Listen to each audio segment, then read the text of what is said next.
Tahukah kamu bahwa kemerdekaan Indonesia tahun 1945 itu bukanlah hadiah dari Jepang ataupun Belanda? Namun, kemerdekaan itu adalah hasil perjuangan panjang yang dimulai puluhan tahun sebelumnya.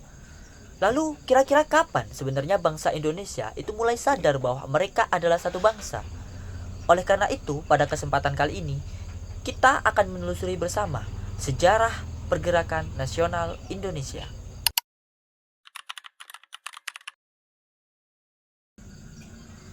Kita semuanya tahu bahwa selama lebih dari 3 abad, wilayah Nusantara itu berada di bawah penjajahan Belanda, di mana pada awalnya perlawanan rakyat itu masih bersifat kedaerahan. Kita bisa melihatnya seperti yang dilakukan oleh Pangeran Diponorogo di Jawa. Kemudian ada Imam Bonjol di Sumatera, Patimura di Maluku, dan masih ada beberapa banyak tokoh lainnya. Namun, hampir semua perlawanan yang dilakukan itu mengalami kegagalan karena dilakukan secara terpisah dan belum memiliki rasa persatuan sebagai satu bangsa.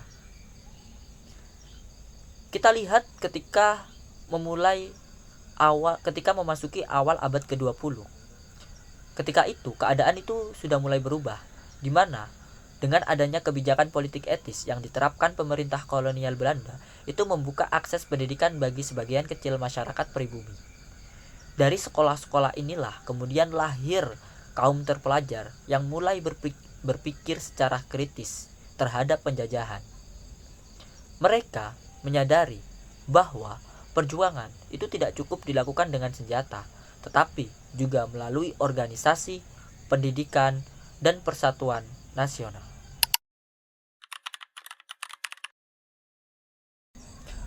Pada tanggal 20 Mei 1908 menjadi tonggak penting dalam sejarah Indonesia, di mana pada hari itu lahirlah sebuah organisasi yang bernama Budi Utomo, yang kemudian dipelopori oleh beberapa para mahasiswa sekolah kedokteran Stovia, kemudian didukung oleh Dr. Wahidin Sudirohusodo, yang kemudian dipimpin oleh Dr. Sutomo. Walaupun fokus awalnya organisasi ini masih pada pendidikan dan kebudayaan, akan tetapi Budi Utomo ini menjadi bukti simbol lahirnya sebuah organisasi modern bangsa Indonesia.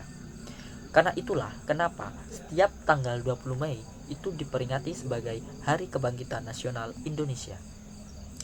Setelah munculnya organisasi Budi Utomo, kemudian muncullah berbagai organisasi lain seperti Sarekat Islam yang kemudian berhasil menghimpun rakyat dalam jumlah besar, Indische Partij yang secara terang-terangan menuntut kemerdekaan, serta Muhammadiyah dan Nahdlatul Ulama yang bergerak di bidang pendidikan dan juga sosial.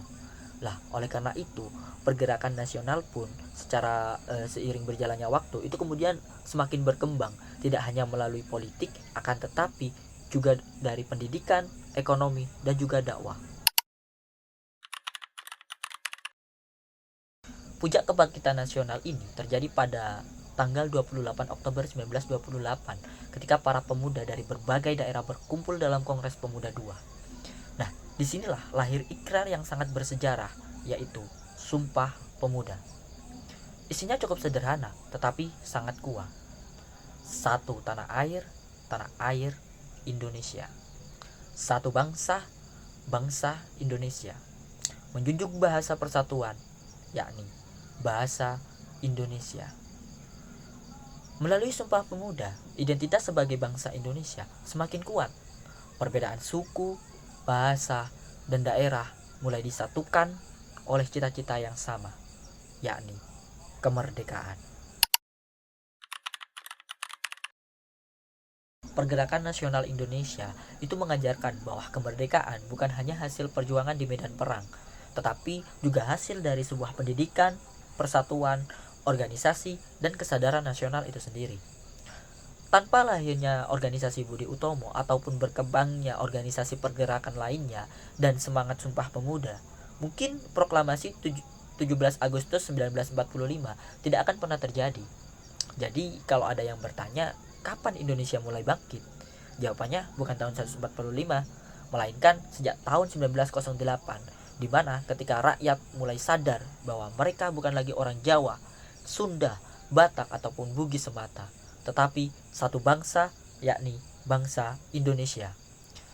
Jadi, menurutmu peristiwa mana yang paling penting dalam pergerakan nasional Indonesia? Jangan lupa tulis pendapatmu di kolom komentar. Sekian, terima kasih.